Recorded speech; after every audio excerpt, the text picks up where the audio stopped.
नमस्कार, मैं श्वेता आपका स्वागत करती हूं आपके अपने चैनल द इंडिया मूव्स पर। बांग्लादेश की अंतरिम सरकार के प्रमुख और नोबेल पुरस्कार विजेता मोहम्मद यूनुस ने हाल ही में ये स्पष्ट कर दिया कि वे पूर्व प्रधानमंत्री शेख हसीना की पार्टी अवामी लीग पर प्रतिबंध लगाने की कोई योजना नहीं बना रहे। उनका ये बयान उन छात्र नेताओं और क्रांतिकारियों के लिए निराशाजनक हो सकता है जिन्होंने पिछले वर्ष शेख हसीना की सरकार को उखाड़ फेंकने में महत्वपूर्ण भूमिका निभाई थी।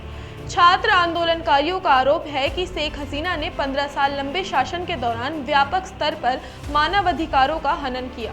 उनके मुताबिक सरकार के खिलाफ प्रदर्शन करने वालों को पुलिस और सरकारी एजेंसियों द्वारा दबाया गया, कई लोगों को गायब कर दिया गया और राजनीतिक विरोधियों को झूठे मामलों में फंसाया गया। सबसे खतरनाक पहलू ये था कि पिछले वर्ष के विरोध प्रदर्शनों में 800 से ज्यादा लोग मारे गए, जिससे छात्रों में भारी आक्रोश फैल गया। इसी कारण छात्र नेता अवामी लीग को बैन करने की मांग कर रहे हैं। हालांकि अंतरिम सरकार के प्रमुख मोहम्मद यूनुस ने इस मांग को खारिज कर दिया। उनका कहना है कि किसी भी राजनीतिक दल को गैरकानूनी घोषित करना लोकतंत्र के खिलाफ होगा।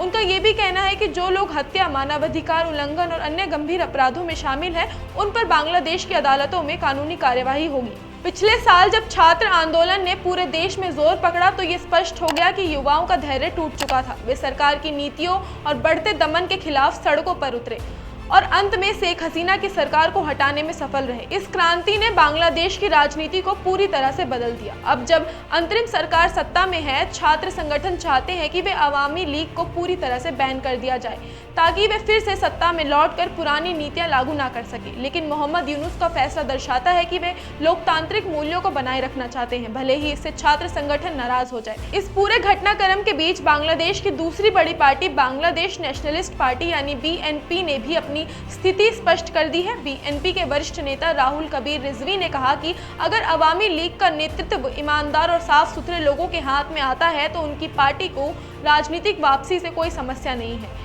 BNP का ये बयान महत्वपूर्ण है क्योंकि ये दिखाता है कि वे पूरी तरह से अवामी लीग का विरोध करने की बजाय उसमें सुधार देखना चाहते हैं। इसका मतलब ये हो सकता है कि भविष्य में अवामी लीग और BNP के बीच कोई समझौता हो सकता है जिससे बांग्लादेश की राजनीति को स्थिरता मिल सकती है। मोहम्मद यूनुस के इस फैसले के बाद बांग्लादेश की राजनीति एक नए मोड़ पर खड़ी है। अब सवाल ये है कि आने वाले चुनावों में कौन सी पार्टियां भाग लेंगी और कौन सी पार्टियां सत्ता में आएंगी। छात्र आंदोलनकारी अभी भी सरकार से निराश हैं और वे अवामी लीग को राजनीतिक रूप से खत्म करने की कोशिश जारी रखेंगी। वहीं अंतरिम सरकार लोकतांत्रिक संतुलन बनाए रखने की कोशिश कर रही है। जनता की उम्मीदें अब इस पर टिकी हुई हैं कि राजनीतिक दल अपनी व्यक्तिगत दुश्मनी छोड़कर देश के विकास और समृद्धि के लिए काम करें। बांग्लादेश को अब एक स्थिर और लोकतांत्रिक शासन व्यवस्था की जरूरत है जिससे हर नागरिक को न्याय, सुरक्षा और आर्थिक तरक्की का मौका मिले।